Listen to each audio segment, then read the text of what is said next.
In this video, we're going to go through the quick setup of viewing taken and total seats on an event in the request Gantt. For our example, let's say a scheduler wants to see how many open seats there are for a training session at a glance. A Mint administrator can set up a few properties so he or she can see the total number of trainees assigned over the spots available. The first step in this process is to create some properties. Let's right-click on this category and select Event Properties. Then, we can create a property for taken seats and total seats. Make sure both of these properties are of type integer.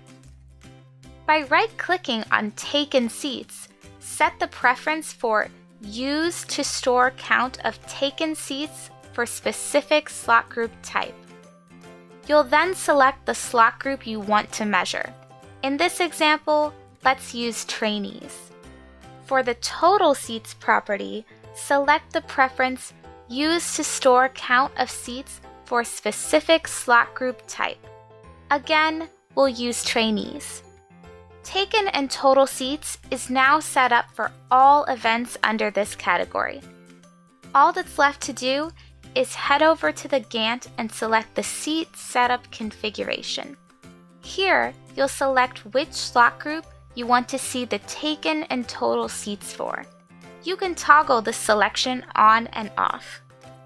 Please note that if you want to view taken and total seats for multiple slot groups, you need to set up the taken and total preferences for each separate slot group. Then, you can select multiple slot groups under Seat Setup, and the system will show you the sum of all your taken and total seats. To learn more about taken and total seats, visit your Mint manual.